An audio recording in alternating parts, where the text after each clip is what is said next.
Obrigado. Eu adoraria dar uma palestra sobre a criptografia usada na urna eletrônica, né? Mas a palestra está mais para não criptografia usada na urna eletrônica. Para começar nesses termos. Bem, então, boa tarde.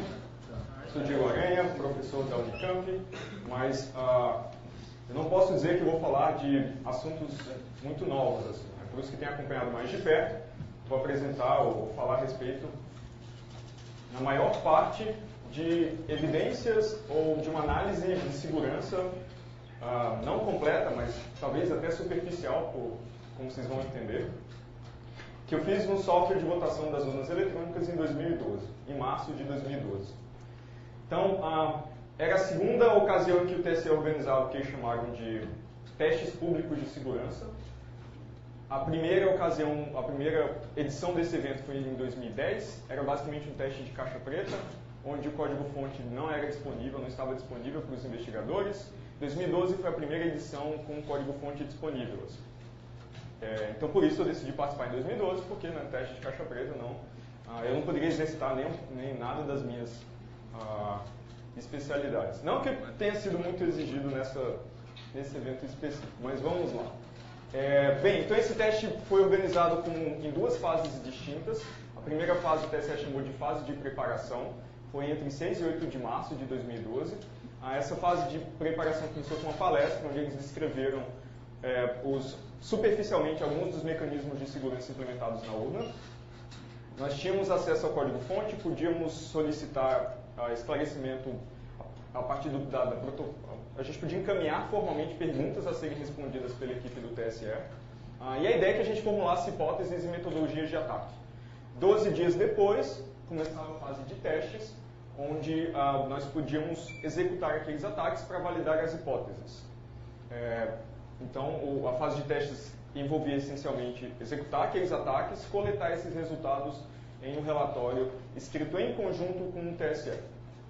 Esse teste não foi um teste completamente irrestrito, ele tinha uma série de restrições. Primeira restrição óbvia de tempo, né? A gente teve 3 dias apenas no máximo para investigar o software de votação. Como eram várias equipes participando, na verdade a gente teve 5 horas para examinar o software de votação, porque a gente tinha que sair para outra equipe entrar. Talvez... Boa tarde, professor Rolf. Além disso, a própria inscrição das equipes precisava ser formalmente aprovada pelo TSE. Eu não sei se alguma equipe teve a participação vetada, mas esse era fazer parte do processo. E no final da fase de preparação, a gente encaminhava os planos de teste, descrevendo que ataques a gente gostaria de executar no software, e o TSE tinha a prerrogativa de permitir ou não certos ataques. Então, claro, como a gente tinha que também contornar esse tipo de restrição para poder participar dos testes, nossas metodologias, os nossos planos de teste eram completamente evasivos. Bem, no dia 29 de março, o TSE organizou uma audiência pública para divulgar os resultados e fazer uma premiação simbólica. Ninguém recebeu nenhum tipo de remuneração para trabalhar ou participar desse desafio, né, um desafio de segurança. E depois dessa audiência pública, a documentação oficial foi tornada pública no site do TSE, incluindo um relatório de apreciação de uma comissão avaliadora. Tinha uma comissão que avaliava o desempenho das equipes e decidia, atribuía pontuação e decidia que pontuação aquelas equipes mereciam. Já na palestra de abertura, nós pedimos para testar não apenas o software da urna, mas também testar o dispositivo de identificação biométrica, talvez o sistema de totalização e transmissão de resultados, mas o TSE declarou que todos esses outros componentes estavam fora do escopo daqueles testes. Então, tudo que a gente pôde fazer foi testar o software da urna. O que tem uma certa armadilha embutida, porque quando você encontra um problema no software da urna, a argumentação é que, não, mas tem um processo em torno do software da urna que impede que essas vulnerabilidades, de fato, possam ser exercitadas na prática. Mas quando você pede para ver outra parte do processo, você se esbarra ao descobrir que está fora de escopo. Pois bem, então o teste foi organizado dessa forma. Segundo o edital de abertura, as equipes tinham 2 objetivos. O primeiro objetivo era encontrar uma falha no equipamento, basicamente violar a especificação do sistema de modo que o equipamento funcionasse fora dos seus limites de operação, sem impacto no sigilo e anonimato dos votos. Então isso é basicamente o que a gente chama de ataque de negação de serviço, né? Fazer a urna eletrônica não mais se comportar como ela deveria, mas sem nenhuma interferência nas propriedades de segurança que a eleição eletrônica precisa manter. O outro objetivo, talvez mais interessante, o que eles chamaram de fraude no edital de abertura, aí sim é um ato intencional, que altera informações ou cause danos, com efeito no sigilo e destinação dos votos, no caráter secreto do voto e na integridade dos resultados, de preferência efetuado de modo a não deixar vestígios. É claro que qualquer fraude que deixe vestígios pode ser, talvez, reconstruída, detectada e corrigida. Bem, durante a palestra de abertura, como eu disse, vários dos mecanismos de segurança da urna foram descritos, e eles deram bastante ênfase para um mecanismo específico, que eles chamam de registro digital do voto, que tem uma história bem complicada. Em 2002, o TSE experimentou acoplar impressoras nas urnas eletrônicas para permitir os eleitores verificar que os seus votos eram registrados corretamente. Entretanto, o TSE alega que isso foi um exercício um tanto inútil, porque gastou-se com papel, com impressoras, as impressoras travaram, parece que tinha uma série de dificuldades logísticas para acoplar essas impressoras. Acho que 30% das urnas de certas localidades tinham a impressora acoplada, mas como esse é um mecanismo de transparência, que é essencial, eles decidiram substituir o voto impresso conferível pelo eleitor pelo que eles chamaram de registro digital do voto, que é uma versão digital de uma trilha anônima de, pelo menos deseja-se que seja anônima, de votos. Então, ele foi implementado da seguinte maneira. É uma grande tabela com um tamanho correspondente ao número de eleitores naquela sessão eleitoral. Essa tabela é dividida em seções por cargo em disputa, e cada eleitor que vota, as suas diferentes escolhas vão para posições distintas nessas seções da tabela. De modo que, por exemplo, se o primeiro eleitor votar dessa forma, o segundo eleitor votar dessa forma, por exemplo, o terceiro eleitor votar assim, e só tivermos 3 eleitores, dá para ver que pelo aspecto final do arquivo, você não consegue reconstruir, se esse mecanismo de fato for projetado e implementado de maneira segura, você não consegue reconstruir o voto do primeiro eleitor, do segundo eleitor e assim por diante. Bem, em primeiro lugar, a análise de segurança desse recurso indica que esse não é um recurso de fato de transparência por não permitir recontagem. E a razão é muito simples. Esse arquivo é produzido pelo software que conta os votos. Então, se o software que conta os votos, de repente, está sob controle de um atacante, de um fraudador, não há nenhum obstáculo que impeça o software de construir uma versão de uma lista embaralhada dos votos dos eleitores que seja compatível com a contagem fraudada. Então, isso é redundância, mas não tem nada, não tem nenhum primitivo, não tem nenhum ganho de segurança efetivo aqui. É simplesmente a informação redundante produzida pelo mesmo software, e isso é tão vulnerável quanto o software. É consequência do software. Então, não faz sentido você utilizar bits para proteger um software que produz aqueles bits. Raciocínio circular. Outro detalhe importante é que, no aspecto final desse arquivo, esses buracos correspondentes aos eleitores que não votaram, eles eram conservados. Então, segundo o TSE, para fins de auditoria, você poder verificar que tem um número de buracos realmente correspondente ao número de eleitores faltosos. Mas, novamente, tudo isso é produzido pelo software. O software que estiver sob controle do atacante pode construir essa versão dos resultados parciais daquela urna, que é perfeitamente coerente entre si, mas não reflete a intenção do eleitor. É tudo bit. Mas sigamos em frente. Bem, então, quando esse mecanismo foi apresentado na palestra de abertura, imediatamente a gente achou que fosse um ponto interessante para começar a nossa análise, por uma razão clara. Assim. Quando se observa na história, não só da área de segurança, na história de criptografia, com soluções criptográficas falharem completamente na prática, você vê um padrão recorrente, que é muito difícil programadores, talvez não com o melhor treinamento possível, gerarem bits aleatórios de maneira segura. E esse mecanismo de embaralhar os votos precisa de bits, de números aleatórios para poder selecionar aquelas posições onde os votos vão ser armazenados. Então a gente falou, bem, vamos começar por aqui, porque a gente não sabe por onde começar, a gente nunca tinha visto o software de votação antes desses testes, então a gente achou que pudesse ser um ponto promissor para começar a nossa pesquisa. Então a gente levantou a hipótese que esse RDV não tinha sido projetado e implementado de maneira segura. Então essa hipótese levantou outras perguntas, Se ele não foi projetado e implementado de maneira segura, será que eu consigo, depois das eleições, simular a ordem de armazenamento, reproduzir essa ordem de armazenamento? Se sim, que informações eu preciso para reproduzir a ordem de armazenamento? Eu acho que está claro que se eu consigo reproduzir a ordem de armazenamento, eu sei exatamente quais são as escolhas de cada eleitor. Do primeiro eleitor, do segundo eleitor, do terceiro eleitor, sem necessariamente saber quem são esses eleitores, quais são os títulos de eleitor desses eleitores. A gente já vai chegar nesse ponto. Então, levantamos essas questões e quando tivemos acesso, né, como eu disse, ao software de votação, a gente observou que esse mecanismo tinha sido implementado usando um gerador de números pseudo-aleatórios. Estou usando aqui a definição da Wikipedia, porque aqui está disponível a todos, não é nenhuma definição técnica obscura num livro de especialistas, é uma definição que todo mundo tem acesso, né? Pelo menos todo mundo tem acesso à internet.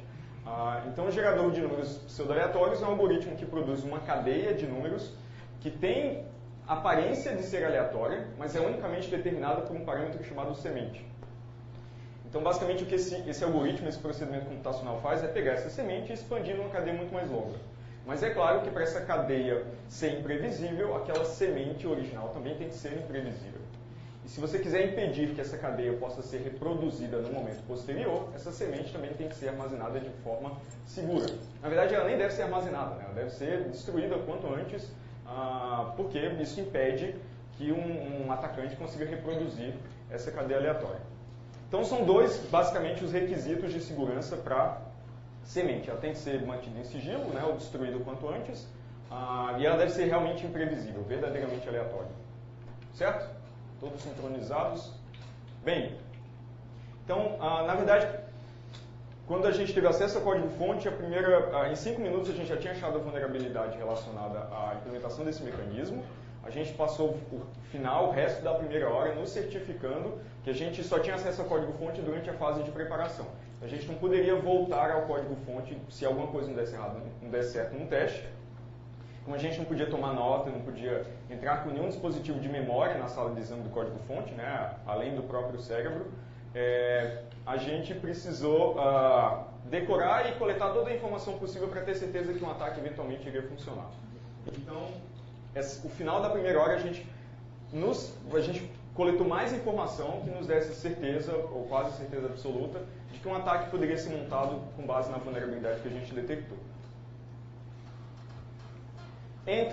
Naqueles 12 dias entre a fase de testes e entre a fase de preparação e a fase de testes, a gente fez duas coisas. A gente torceu para o programa não mudar, porque a gente não tinha nenhum controle sobre isso, e escrevemos um pequeno programa de análise que tinha a seguinte função: receber o RDV, que é um arquivo de natureza pública, instituído por mecanismo de lei, que tem os votos embaralhados, desembaralhar esses votos e produzir uma lista dos votos em ordem, uma suposta lista dos votos em ordem. Esse programa tinha 100 e poucas linhas de código, mas 80% dessas linhas eram basicamente formatar a saída, assim, né, para ficar um pouco mais... Então é um programa bem simples mesmo. Bem, a gente negociou o seguinte método na fase de testes para executar um experimento para provar para o TSE que nós éramos capazes de recuperar os votos em ordem, sem, no entanto, no primeiro momento, divulgar que vulnerabilidade a gente tinha encontrado. Até porque, antes de fazer isso, a gente gostaria de ter certeza absoluta que o TSE reconhecia que havia uma vulnerabilidade. Então, esse experimento funcionava da seguinte forma. O TSE produziu uma lista secreta dos votos, ela era inicialmente secreta para todos os membros da equipe, né? Eu não disse, mas eu tinha 3 técnicos da área de segurança de redes da Universidade de Brasília como membros da minha equipe. A parte A da equipe, que eram exatamente os meus 3 membros, eles simulavam uma eleição com aquela lista secreta de votos.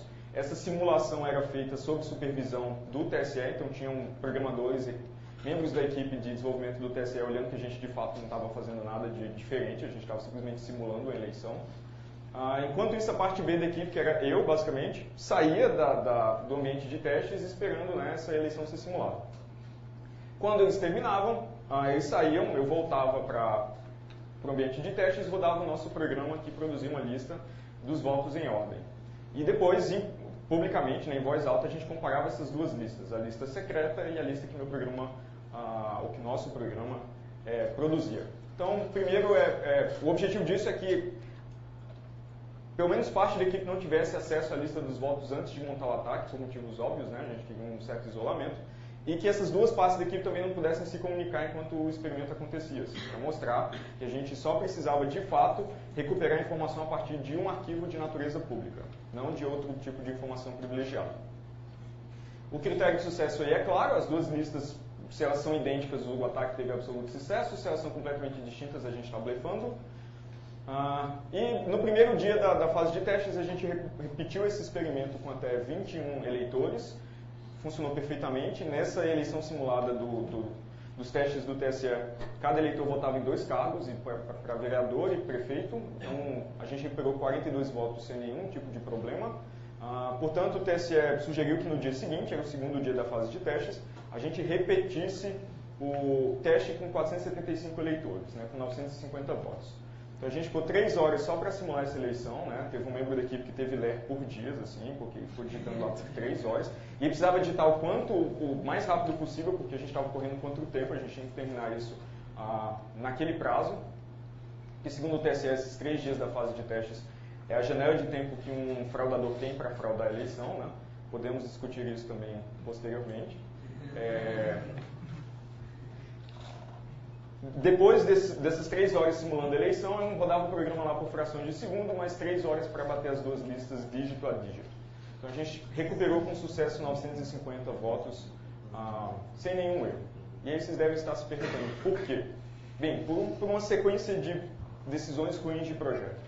Primeiro, o gerador de números pseudo-aleatórios utilizado, escolhido pelo TSE, era talvez o pior gerador conhecido pelo homem, né?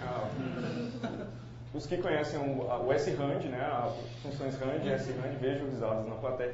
RAND e SRAND da biblioteca padrão do C, que em boa parte das suas versões tem um viés estatístico grotesco, porque ele é um gerador que utiliza congruência linear, né, então ele tem um comportamento linear.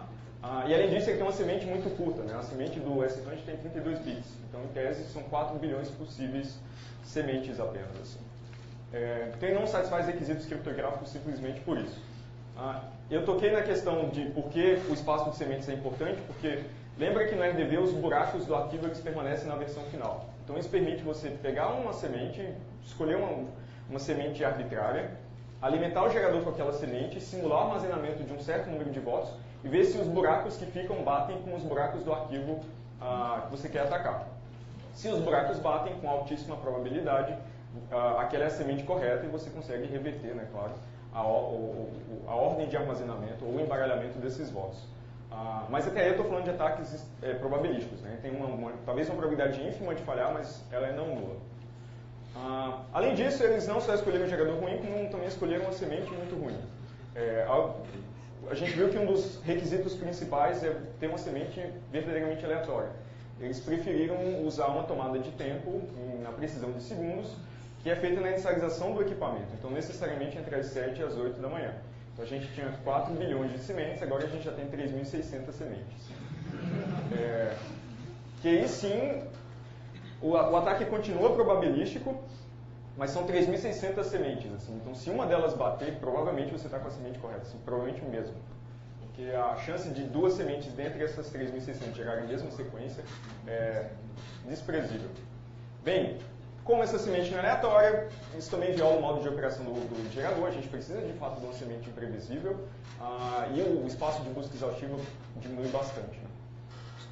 Além disso, a semente era impressa, né? Então a gente não precisava fazer nada disso. Então o custo aí era constante, né? Era O de 1, assim, era realmente ler a semente pública. Ela era impressa em um documento público, porque essa tomada, o software imprimia um instante de tempo em que essa tomada de tempo era feita. Então você não precisa de fato fazer nenhuma busca exaustiva, basta você recuperar essa semente num documento público, assinado por uma porção de fiscais de partido, ou nos logs que também são tornados públicos se registram instantes de tempo de eventos específicos da urna. Então, para ser um pouco mais explícito, era a hora da zerésima, né?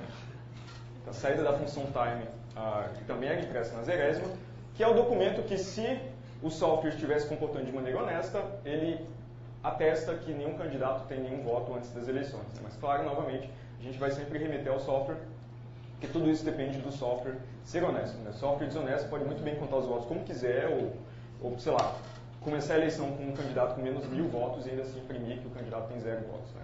O software faz o que ele for ordenado a fazer. Isso para surpresa dos jornalistas. Né? Quando eu falo para os jornalistas, eles falam, mas é assim? Né? O software só faz o que o programador mandar? Sim, nem todos os jornalistas, né? Boa parte não. Então, o que a gente concluiu de resultado? Primeiro, é possível recuperar os votos em ordem a partir da semente pública. Assim. Você só precisa de informação pública para recuperar esses votos em ordem. Isso na versão do software analisada em 2012. Além disso, se você quiser, você consegue descobrir qual é a semente a partir dos votos fora de ordem. Vamos supor que você não tem acesso à informação pública, por algum motivo. Né? Então, você consegue, com os votos fora de ordem, descobrir qual é a semente. Então, assim, fica demonstrado que a gente derrotou o único mecanismo que tinha na urna eletrônica para proteger o sigilo do voto. Depois dos testes, a gente descobriu também que o log da urna armazena um instante de tempo que cada eleitor vota. Então, o primeiro eleitor vota às 8h15, o segundo às 8h17 e assim por diante. Isso permite um outro ataque, a gente vai descrever logo mais, que é bem interessante também. Mas o que eu posso dizer é que, até agora, esses ataques são bastante eficientes, eles dependem apenas de recuperar uma informação pública, tem nada não determinístico aí, então a taxa de erro é 0. Isso é elegante, a gente não precisou alterar nenhum componente do equipamento, só analisar a informação pública. Pelo contrário, a gente precisava que o equipamento se comportasse de maneira absolutamente impecável, ou pelo menos exatamente como no dia da eleição, né, para ter todos os arquivos, ter o RDV íntegro. E o ataque é essencialmente não rastreável também, porque eu só preciso ler arquivos públicos, ler arquivo público não deixa rastro de forma alguma. A gente sugeriu algumas correções, para nossa surpresa, a urna já tem um gerador customizado, licitado, comprado sob medida para gerar números aleatórios. E baseado no efeito físico em hardware, parece ser um ótimo gerador. Ela tem dois, na verdade, um que foi licitado, especificado e comprado, e outro no próprio processador da urna, é um G8 da AMD, que também tem o seu próprio gerador, mas nenhum desses geradores eram utilizados para embaralhar os votos. Mas ainda assim, se de repente algum dos modelos da urna não tiver nenhum desses dois geradores, eu sempre deixo as sugestões de usar o DevRandom ou o URandom, depois de um exame cuidadoso para ver se, dadas as condições do equipamento, né, que é extremamente determinístico, roda o mesmo software no mesmo dia, na mesma hora, o sistema operacional tem muitas oportunidades para coletar eventos imprevisíveis, então talvez eles apresentem, ou eles não satisfaçam requisitos de segurança rigorosos, ou tenham problemas de funcionalidade de exaustão do pool de entropia, como a gente fala, no dia da eleição. Assim. Então, para adotar essas duas outras soluções aqui, é preciso um exame um pouco mais minucioso. Mas essa é a forma de corrigir, ou são as sugestões para se corrigir esse mecanismo. Bem, colocando as coisas em perspectiva, né? Por que o sigilo do voto é importante, de certa forma? Então vamos considerar um modelo de atacante que é capaz de comprar votos, ele exerce pressão política sobre os eleitores, consegue monitorar o comportamento dos eleitores no dia da eleição. Né? Felizmente é um atacante que não existe no Brasil, então a gente não precisa se preocupar muito. Esse atacante consegue montar 3 modalidades que a gente chamou de voto de cabresto digital. Ele pode, por exemplo, acordar cedo no dia da eleição, levar uma série de eleitores coagidos, colocar esses eleitores no início da fila, e se ele tem acesso ao arquivo público dos votos embaralhados no fim da eleição, se ele captura lá, se ele recupera os K primeiros votos, esses K primeiros votos foram os eleitores que ele coagiu e colocou no início da fila. Então ele poderia punir, com certeza matemática, os eleitores se eles não tivessem votado em seu favor ou não. Outra possibilidade, vamos supor agora um atacante que não consegue acordar cedo o suficiente, né? Ele não chega no início da fila. Ele pode simplesmente pegar um dos eleitores que ele coagiu e usar como um voto marcador. Né? Ele vota tudo 9, vota no Cazuza, algum número fixo para quando você recuperar os votos em ordem, você encontrar aquele voto marcador e saber que os K-1 votos em seguida deveriam ser votos em favor do atacante. Então, novamente, você pode punir eleitores com precisão matemática. Você também pode instruir os eleitores a votar em horas específicas, dentro de um certo intervalo de tempo. Ou, se o fraudador for matematicamente sofisticado, ele pode dizer que os eleitores devem votar nas posições primas da fila, por exemplo. E aí, se recupera as posições primas da fila, você conseguiria descobrir novamente, mais com um exercício mental. Bem, outro ataque também interessante é o que a gente chamou de quebra de sigilo direcionada. Lembra que eu falei que a urna armazena um instante de tempo em que cada eleitor votou. Então, se, por exemplo, você quer descobrir o voto do presidente do TSE, que votou às 10h30 no IESB na eleição de 2010, porque o TSE publicou isso, inclusive no metadado da foto tem lá um instante bem preciso de tempo em que ele votou, né, tomado pela câmera do fotógrafo, contando ainda que normalmente esses eleitores ilustres furam a fila, então você tem uma janela de uns 15 minutos antes e depois para saber exatamente onde está o voto, qual a posição do voto a partir da hora em que esse eleitor votou. Você consegue, a partir dos votos em ordem, descobrir o voto daquele eleitor. Né? Você sabe a hora que ele votou, descobre a posição do voto dele a partir do log da urna, o registro cronológico de eventos, e com os votos em ordem, você pega o voto nessa posição e sabe exatamente como esse eleitor votou. Então isso pode ser preocupante também para se tentar constranger ou pressionar algum eleitor ilustre, industrial, um ministro do STF e coisas dessa natureza. É por isso que o sigilo do voto é fundamental e é cláusula pétrea da Constituição. Depois dos testes, o TSE disse que a gente não tinha quebrado o sigilo do voto completamente, porque a gente não conseguiu recuperar também a informação de a ordem dos títulos de eleitor, os eleitores em ordem, as identidades em ordem dos eleitores não foi recuperada pela nossa equipe. Mas é o tipo de informação que o mesário malicioso também pode monitorar, né, e aí quebrar o sigilo de todos os votos. Eu contesto a afirmação de que nosso ataque não é relevante com a afirmação da própria ministra Carmen Lúcia, que numa audiência pública para se decidir o caráter constitucional ou não do voto impresso conferível pelo eleitor, disse que a urna eletrônica atual permitia ou transmitia os resultados, os votos, né, sem a identificação dos eleitores e com os votos embaralhados. Os votos não eram transmitidos na ordem original.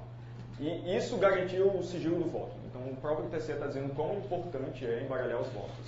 Então, não faz muito sentido, depois que você mostra que é trivial recuperar os votos em ordem, dizer, não, mas na verdade isso não tem importância prática. Então, esse tipo de recurso, para ampliar um pouco o argumento, é utilizado como fundamento de decisões jurídicas. Então, ele tem que ser implementado com o mesmo rigor que se espera de algo com essa importância. Bem, durante as fases finais do evento, isso na audiência pública, nossa contribuição foi declarada como extremamente positiva, que eles aprenderam muito com os testes não só da nossa equipe, mas de outras equipes, e que com certeza eles consultariam a academia de novo nos próximos 2 anos. Quando eles publicaram, né, a comissão avaliadora dos testes, indicada pelo TSE, publicou seu relatório de apreciação, as coisas mudaram um pouco. Eles entenderam que a gente não tinha provocado nenhum tipo de fraude nas eleições simuladas, apenas uma falha. Lembrando que pelo próprio edital a falha era negação de serviço, enquanto isso nossa urna funcionava perfeitamente, né, senão a gente não conseguia montar o ataque. Tinha uma série de critérios de pontuação nesses testes, que consideravam quantos pontos de intervenção você precisava monitorar ou fazer alguma coisa para montar o ataque. Então eles consideraram que a gente precisava de acesso físico à urna, à mídia e ao lag, sim, para simular uma eleição no ambiente de testes, não para uma eleição real, porque você só precisaria dos arquivos públicos. Eu não preciso, de fato, acessar a mídia para ter o arquivo, se o arquivo se torna público posteriormente. A gente também foi punido não só por esses 3 itens, mas também a gente foi punido por investigar o código-fonte, que era o objetivo da coisa toda, né? Então, a nossa pontuação foi também piorada porque a gente precisou de acesso ao código-fonte, mas a gente foi lá exatamente para isso. E aí nossa pontuação, segundo o TSE, foi 0,0313 numa escala de 0 a 400. O que, eu sempre repito isso, né, eu tenho um problema sério em reprovar alunos atualmente, né, porque eles falam, poxa, professor, mas você tirou 0,0313, você não vai me dar 1 décimo, né? Bem, claro que um sistema que tem uma vulnerabilidade desse tamanho, né, um SRAND embaralhando votos, uma chamada de função do SRAND alimentada com a hora impressa para embaralhar votos, esse não vai ser o único problema de segurança. Então, nas 4 horas restantes que a gente teve para observar o código de votação, a gente também coletou algumas outras evidências de práticas não recomendáveis. Por exemplo, todas as mídias de todas as urnas de todo o país são cifradas com a mesma chave criptográfica. Então, se essa chave vaza uma única vez, em tese, você tem acesso ao conteúdo interno de todas as urnas ou ao conteúdo interno de todos os cartões que instalam software nas urnas. Eu sempre faço analogia como se 500 mil portas da mesma cidade tivesse o mesmo segredo na fechadura. Né? A analogia procede aí. Bem, além disso, a gente encontrou chaves criptográficas declaradas diretamente no código-fonte. Né? Então, Simplesmente, ao invés de pensar, né, não, vamos distribuir tokens que gerem essas chaves para decifrar e ter algum protocolo de acesso seguro físico ao token, não, você coloca a chave criptográfica no código-fonte, porque você não precisa de token, não precisa de nada para armazenar essa chave de maneira segura. Assim. Então, voltando à analogia da porta, isso é análogo a colocar a chave embaixo do tapete. Né? Eu sempre faço essa analogia também. Você compartilha e ainda coloca embaixo do tapete. Sim. Podemos discutir depois se é em cima ou embaixo. O fato é, como ninguém sabe onde... Bom, pelo menos essa é a premissa completamente equivocada por trás disso. Assim. Como ninguém sabe o que está embaixo do tapete, ninguém é capaz de encontrar. Essa é a ideia. Assim. E o nosso ataque era exatamente decorar os 6 primeiros bytes da chave. Eu decorei os 6 primeiros bytes, eu não podia tomar nota, né? E quando a gente foi para o ambiente de testes, era procurar os bytes restantes a partir dos 6 primeiros bytes. Né? Para encontrar os 32 bytes, uma chave AES256, fixa para todas as urnas, então se você consegue vazá-la, você consegue decifrar o software de votação e aí a criatividade pode funcionar. Né? Você tem acesso ao software, você pode fazer o que vocês imaginarem que seja mais interessante. Bem, além disso, a cifração era no modo CBC, como eu disse, que é o modo de encadeamento de uma cifra de bloco. Ela, para ser, ou pelo menos respeitar as especificações formais, ela precisa de um vetor de inicialização diferente a cada cifração. Era o mesmo vetor de inicialização fixo também para todas as urnas, que não chega nem a gravidade disso aqui, mas é sempre um toque interessante porque monta um cenário mais completo.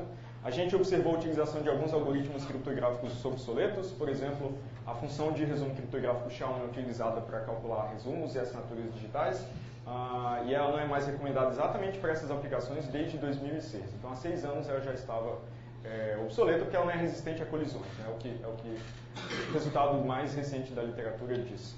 Também encontramos uma série de implementações repetidas de primitivas criptográficas. Então, aparentemente, todo componente do software que precisa de uma primitiva criptográfica, ela recebe uma nova implementação, né? uma cópia de uma implementação. O que é um pesadelo para você verificar se todas as implementações são corretas, seguras e compatíveis entre si. Então, normalmente, quando você tem um módulo ou tem uma aplicação criptográfica crítica assim, você tem uma pequena biblioteca com as funções críticas, né, faz chamadas a essa biblioteca, que é auditando essa biblioteca você já resolve a parte do problema. Nas máquinas que nós tivemos acesso para investigar o software, encontramos também nomes de usuário, senha e caminho dos servidores na rede local. Felizmente, essas máquinas não estavam conectadas à rede local, senão a gente poderia ter feito alguma alteração no repositório oficial do software de votação sob o nome de outra pessoa. Então, isso também acho que monta um cenário interessante, ou mais completo, de quais são as práticas de segurança da equipe de desenvolvimento. Outro problema, a gente pode concluir que nenhuma ferramenta de análise estática de código é utilizada no software de votação. Ferramentas de análise estática são exatamente ferramentas que acumulam conhecimento acumulado é péssimo, né? Acumulam conhecimento da área e tentam detectar por simples batimento de padrão se aquelas construções já conhecidamente inseguras ocorrem ou não naquela versão do software. Então, só como um exercício, a gente rodou a pior ferramenta que eu conheço, o Flaw Finder, no nosso programa de ataque, que reproduzia um pequeno trecho do código da urna, e claro, ele deu um escândalo enorme ao encontrar a chamada S-Range. Assim, né? Não podia ser diferente. Todo mundo sabe que S-Range, ou deveria saber, que S-Range não satisfaz nenhum requisito sério de segurança.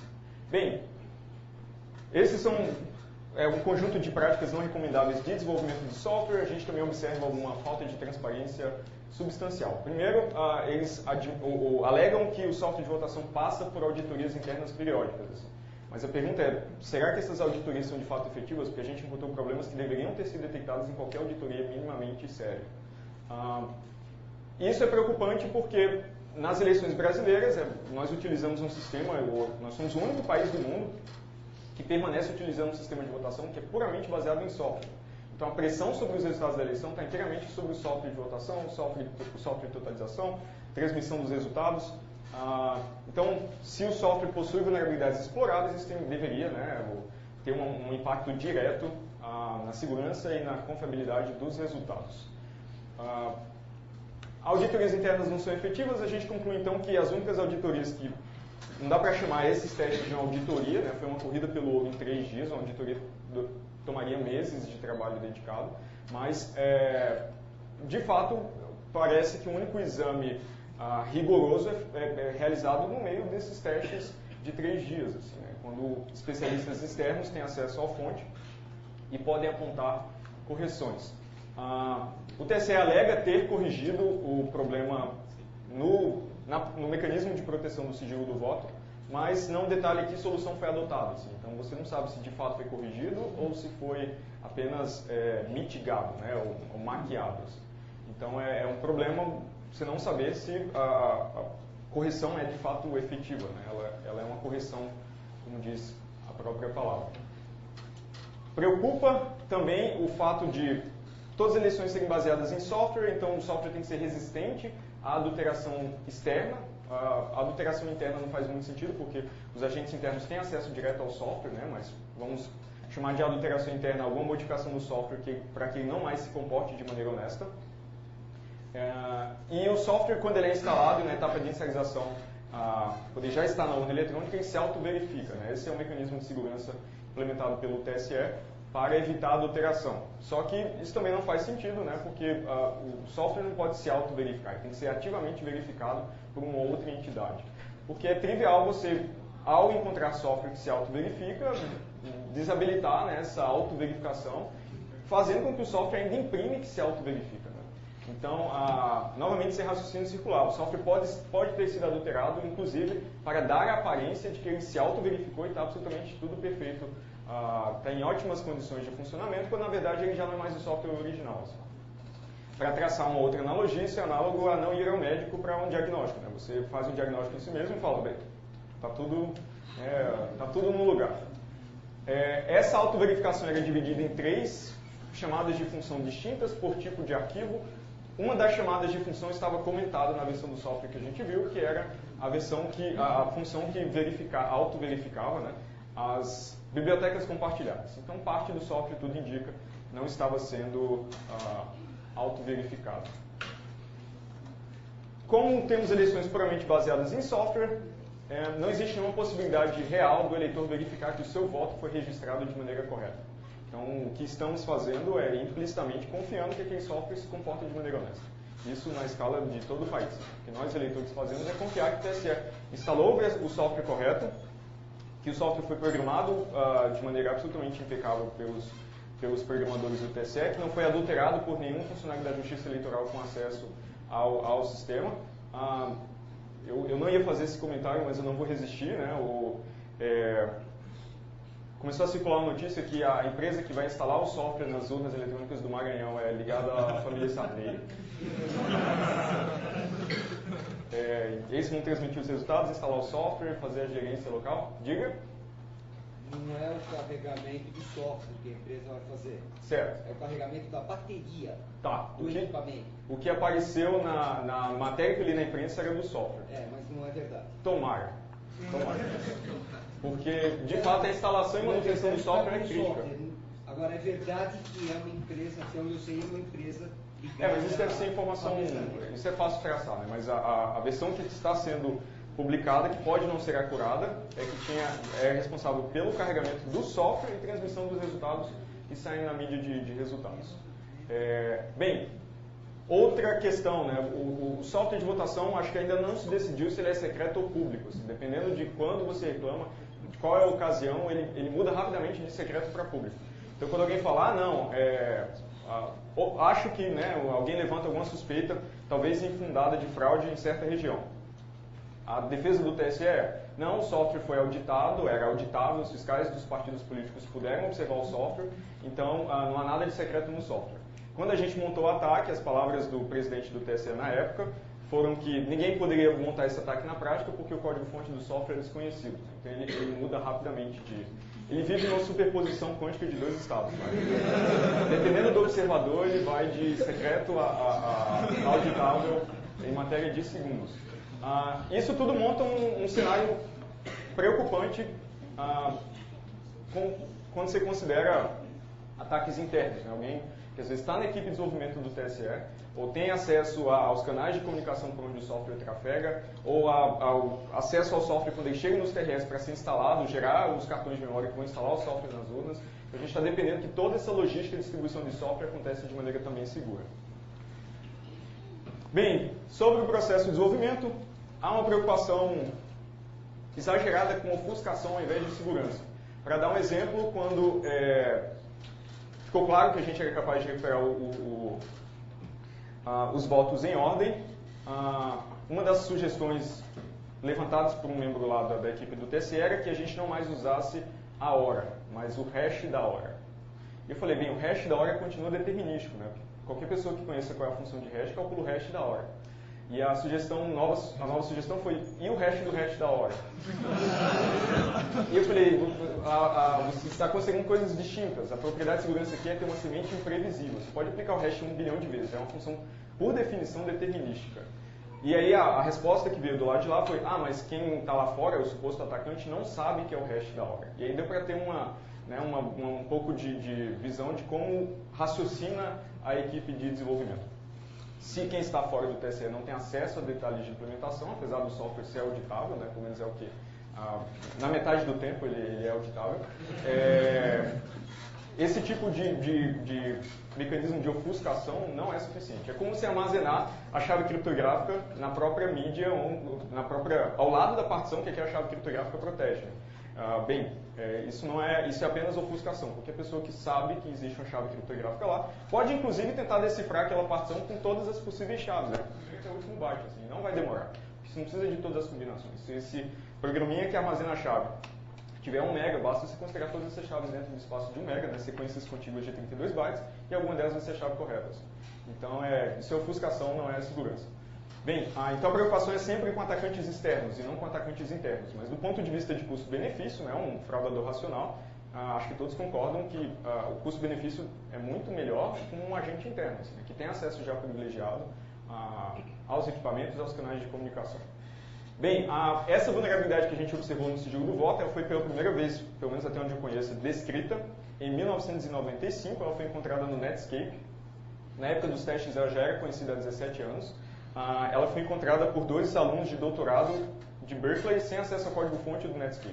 Na época foi uma bela polêmica, assim, porque a hora era usada para gerar chaves de seção da conexão SSL. Assim. Então a gente passa 17 anos e encontra, né, a mesma construção segura protegendo o sigilo do voto no equipamento de missão crítica. Bem, dadas essas condições, a gente conclui também que o treinamento não é suficiente da equipe de desenvolvimento, senão eles não repetiriam erros já conhecidos há pelo menos 17 anos. E também não há completa ciência da literatura. Né? A gente tem inúmeras técnicas de fazer implementar esses mecanismos de maneira bem mais segura. Por fim, me preocupa também o fato de essas repetições recorrentes de que é o sistema mais seguro, absolutamente seguro, não tem margem de erro, né? A nova do ministro Dias Toffoli, que não há margem de erro na urna eletrônica.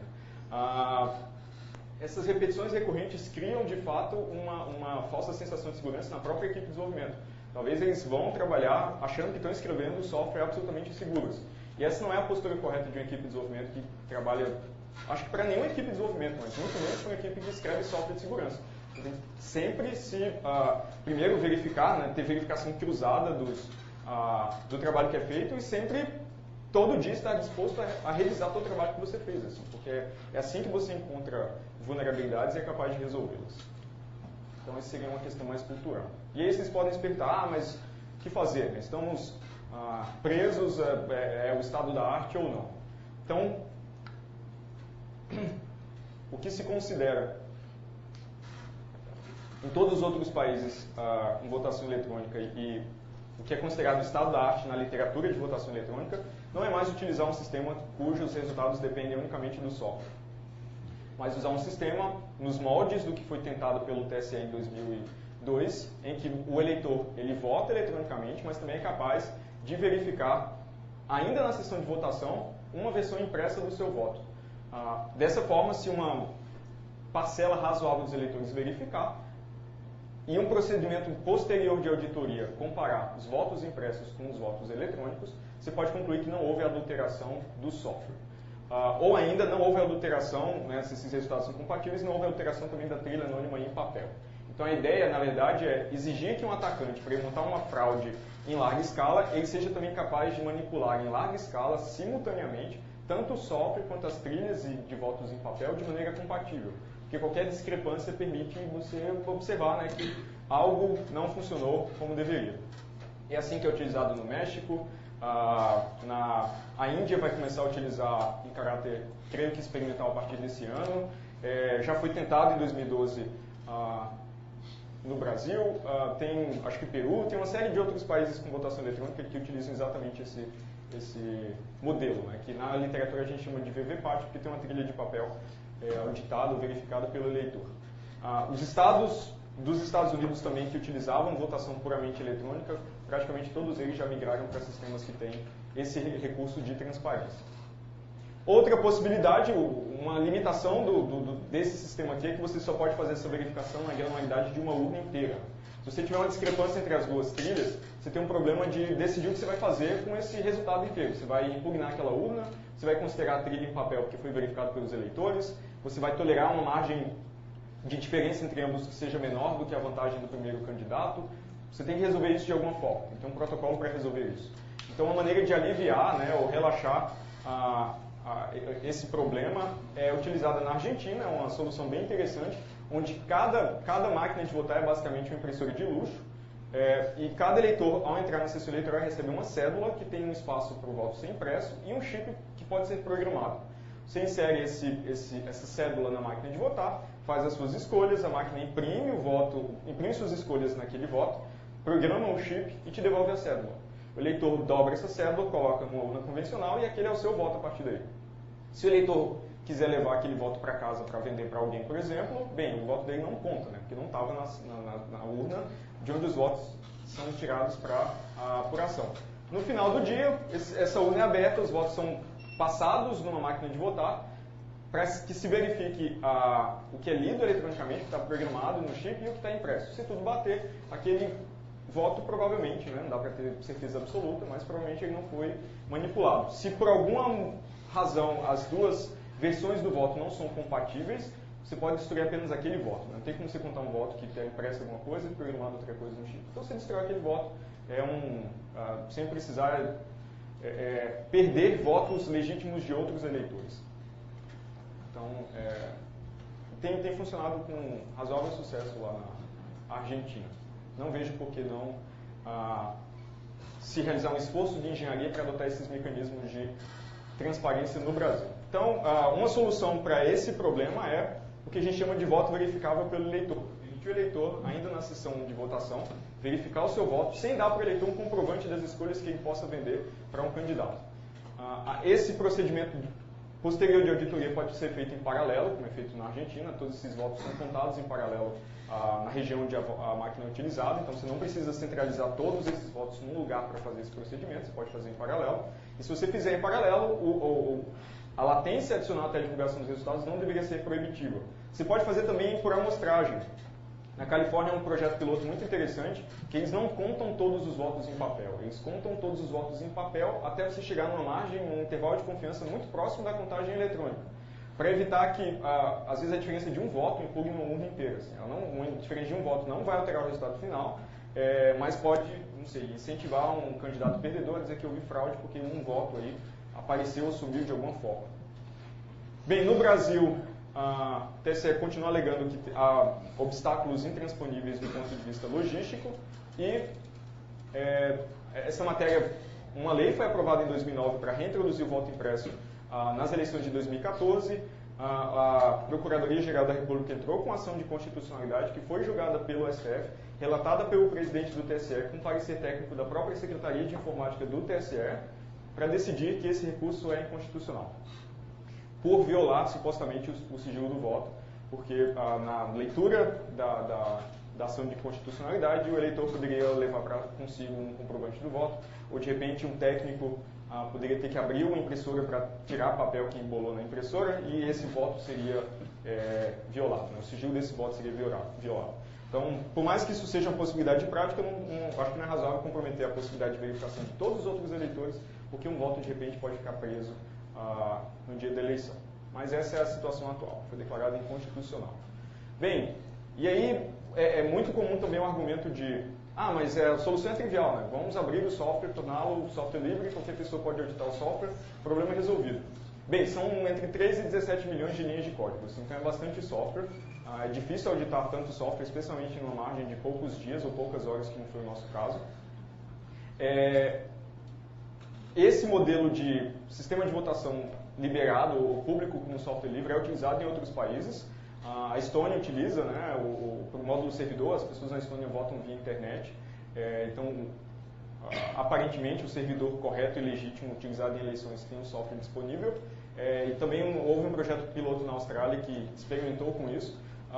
E é interessante, na verdade, não porque você consiga, tendo software livre, determinar que versão do software você utiliza no dia da votação, mas porque isso coloca certa pressão sobre quem publica o software. Né? Sempre assim com o software livre. Então, a gente acredita que se o software fosse tornado aberto, o TSE teria mais cuidado em projetar e implementar os mecanismos de segurança e não mais sentiria a tentação de adotar esses riscos controlados, né, de armazenar a chave criptográfica junto do que está cifrado, esse tipo de coisa. Então é interessante para colocar alguma pressão sobre as decisões de projeto.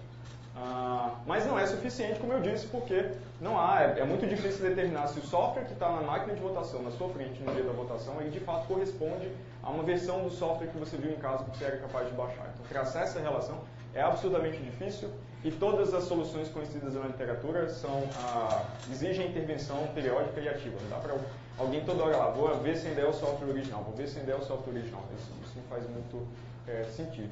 Então é desejável, mas é insuficiente para ter eleições seguras. O software livre não é igual a eleições seguras. Mas software livre pode ajudar de outras formas. Né? Então esse ano nós organizamos uma campanha de financiamento coletivo para conseguir montar uma plataforma de fiscalização da etapa final das eleições. Como a gente não é capaz de verificar que o software é legítimo, o software não é auditável diretamente pela sociedade, mas a apuração final sim, porque no final da votação cada urna eletrônica imprime uma via impressa do boletim de urna, que é fixado na sessão eleitoral, e produz uma via eletrônica que é transmitida para a totalização no TSE. Então, a ideia da nossa plataforma é exatamente equipar eleitores com um aplicativo que tira fotos, e instrui o eleitor a como tirar uma sequência de fotos com certa sobreposição do boletim de urna, que é bem comprido, transmite essas fotos para o servidor, onde a gente faz extração automática do conteúdo e compara com os BUs eletrônicos, os boletins de urna eletrônicos publicados pelo TSE. Se tudo bater, tudo bem, provavelmente não houve nenhum tipo de fraude na transmissão e totalização. Se alguma coisa não bater, isso é um indício, né, que houve adulteração, ou talvez erro não intencional, na transmissão dos resultados. Então, o aplicativo está em caráter de protótipo, está praticamente pronto, assim, a gente iterou uma série de versões para acertar do ponto de vista de usabilidade como fazer isso, e tudo está publicado como software livre, inclusive para estimular a ascensão de concorrentes. Né? Por favor, façam suas próprias iniciativas, todo o software foi financiado pela sociedade, assim como o software da urna eletrônica, mas tem a enorme diferença que ele é público, né? Ao contrário do software da urna eletrônica, na metade do tempo, na outra metade ele é público. Bem, para concluir, algo que eu sempre gosto de reforçar. Em 1883, Kirchhoff, que era um oficial do exército francês, ele descreveu os primeiros requisitos para um mecanismo de segurança, de fato, seu mecanismo de segurança, e já em 1883 ele disse que mecanismos de segurança eles só são de fato de segurança quando os detalhes de implementação do mecanismo são públicos. Você, na verdade, não deposita sigilo sobre algoritmos, mas sim sobre parâmetros secretos desses algoritmos, o que a gente chama de chave criptográfica. Então, de certa forma, em considerar esse modelo esses recursos de ofuscação, o TSE utiliza uma definição de segurança obsoleta aí, há mais de um século. Shannon, em 1945, reescreveu esse mesmo princípio, dizendo que você deve assumir que o inimigo conhece o sistema. Era auge da Segunda Guerra Mundial, por isso essa insistência com o inimigo. E tem a frase célebre também do John von Neumann, em 1951, que ele diz que qualquer pessoa que tente gerar números aleatórios, né, utilizando métodos aritméticos, claramente está cometendo um pecado, porque as expressões aritméticas não vão produzir números aleatórios se a entrada delas for determinística. Né? Isso não faz sentido. Então, esse é o projeto de totalização paralela e verificação da apuração final das eleições, chamado Você Fiscal. Já foi financiado no Catarse, a nossa meta inicial era R$30 mil, a gente chegou a R$65 mil. E bem, está disponível nesse site do projeto, então se inscrevam no site, participem no dia da eleição fiscalizando pelo menos essa parte da apuração, né? Não tem como a gente fiscalizar todas as eleições, todo o processo eleitoral eletrônico no Brasil, mas eu acho que pode ser um pontapé interessante até para demonstrar a importância de se fiscalizar eleições. Né? Eleições são um procedimento, uma caixa preta, onde a sociedade interage com essa caixa preta, ela não deveria ser preta, mas no Brasil ela é, para eleger os próprios líderes. Assim. Então, elas precisam ser auditáveis e fiscalizadas pela sociedade diretamente. Então, acho que agradeço pela atenção, né, e acho que temos tempo para responder algumas perguntas.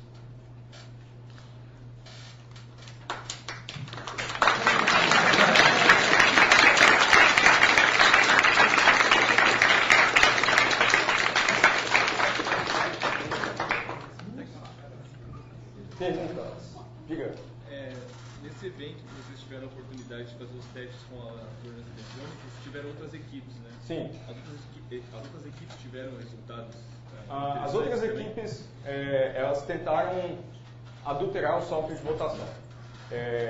Mas como era muito pouco tempo, eles começaram a investigar linhas promissoras, mas simplesmente não tiveram tempo. A gente, de certa forma, foi um pouco mais esperto que outras equipes, porque a gente conseguiu encontrar uma vulnerabilidade que era explorável dadas as restrições do teste. Esse teste não testa se as zonas de fato são seguras, ele testa a sua capacidade de encontrar uma vulnerabilidade que pode ser explorada dadas as restrições do teste. É diferente.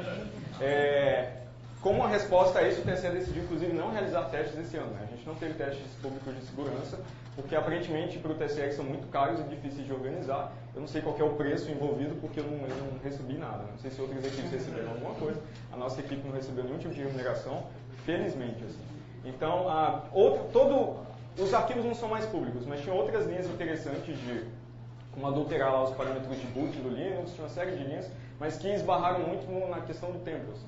E a gente, eu acho que não preciso nem dizer isso, né? 3 dias não é o tempo, uma janela que um atacante bem equipado tem para fraudar eleições. Na verdade, a janela é de 2 anos entre uma eleição e outra. Ele tem 2 anos para coletar informação a respeito do software, talvez cooptar ou subornar membros da equipe de desenvolvimento ou de funcionários da Justiça Eleitoral. Então, 3 dias é um prazo apenas para montar uma corrida pelo ovo, não uma avaliação séria com bases científicas. Diga. Eu não sei se você já falou mais sobre isso, eu cheguei um pouco atrasada, mas o que acontece nos outros países com esses mesmos tipos de testes? O que os caras dizem? Quais são os prós e contras que eles acham? Há uma correlação muito impressionante nos outros países, que todos os testes restritos em outros países não surtiram nenhum resultado. Todos os testes sem restrição mostraram que o sistema de votação tinha vulnerabilidades sérias. Assim, né? Então, obviamente, as restrições do teste influenciam no que você consegue coletar com isso. Assim.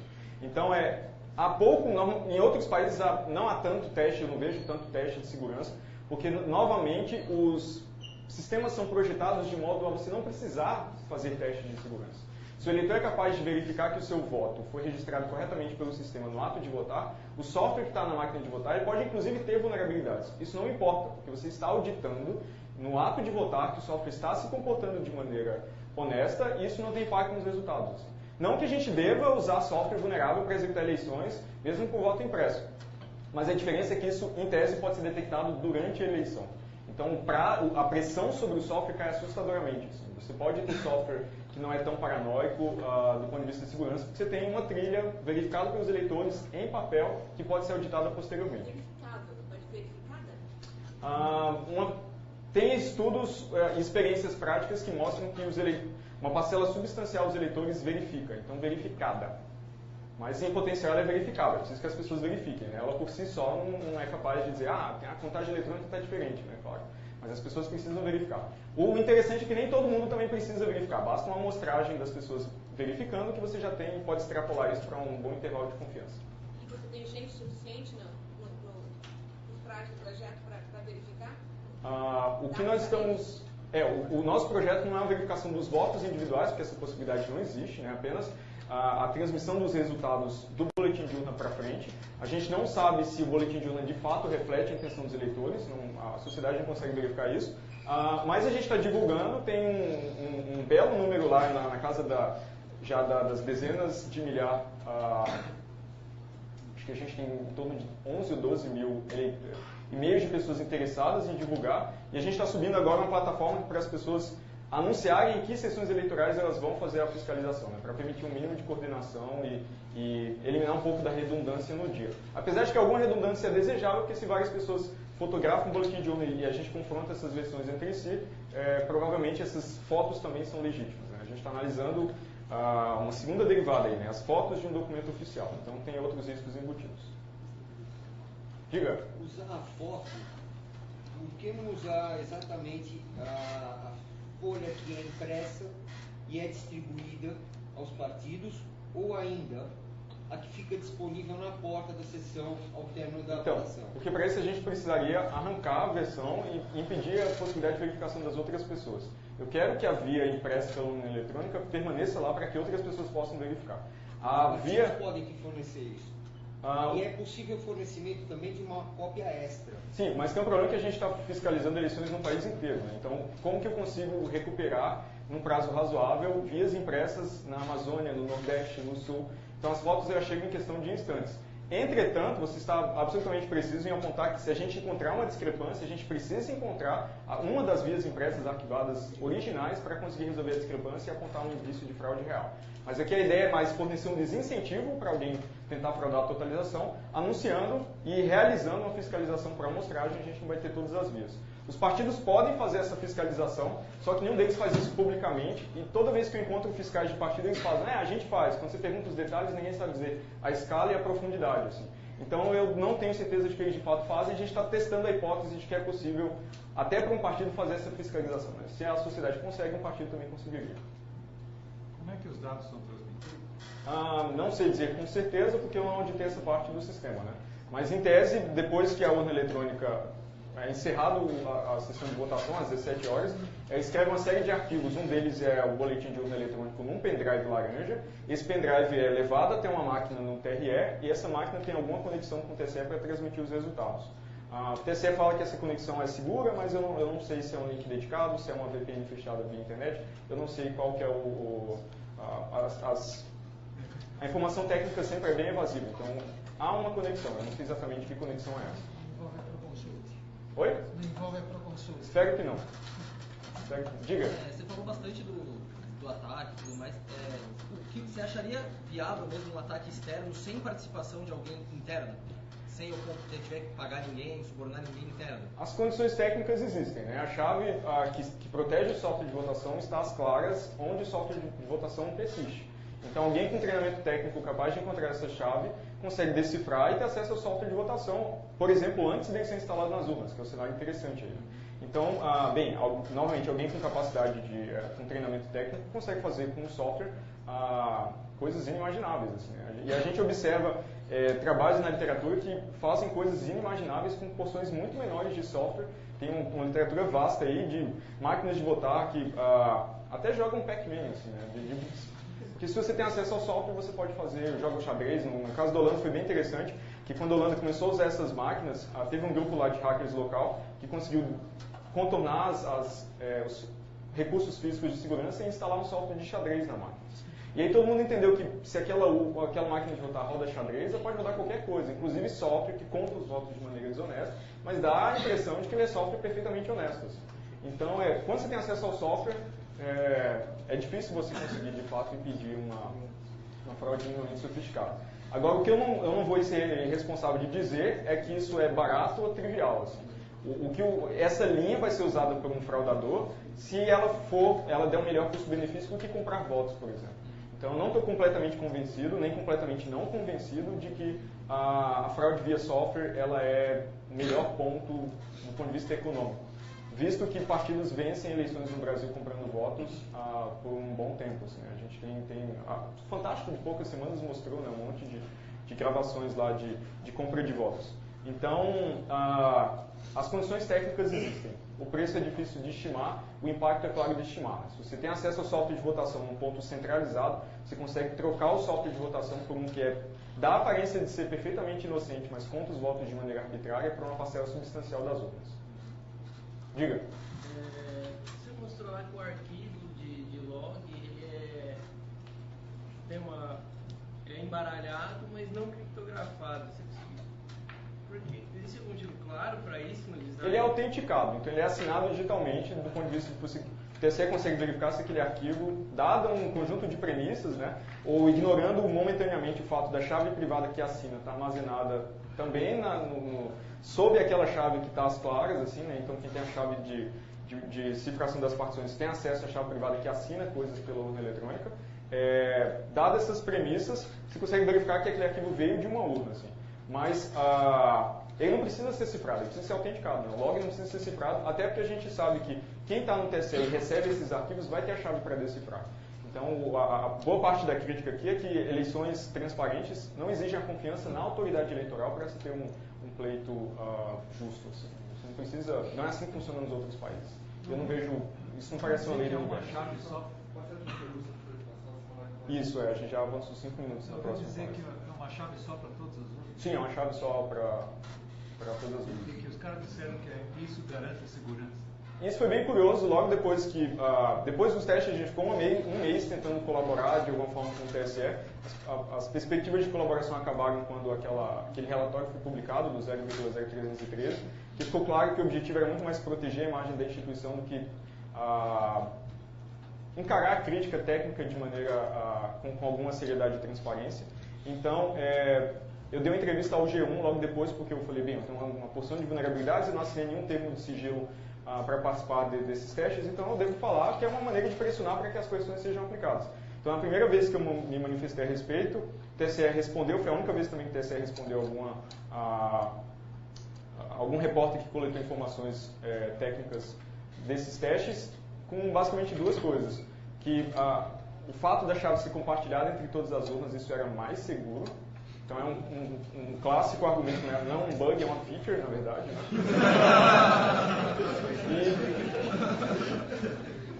E tem um ataque esotérico lá para impedir ataques de estimadores estatísticos. Eu perguntei para o Paulo Barreto, que para um monte de gente ninguém sabe dizer o que é isso. Eles usam muito jargão para convencer, mas na verdade quando você olha os detalhes de implementação, o jargão dá uma falsa sensação de segurança também. E também para aproveitar, né, a passagem para qualificar a minha atitude como ameaça à democracia. Então foi essa a resposta do TSE a essa entrevista. Ok? Acho que essa era a última pergunta. Eu vou ficar aqui mais um tempo se alguém quiser conversar sobre isso. Obrigado novamente pela atenção de vocês.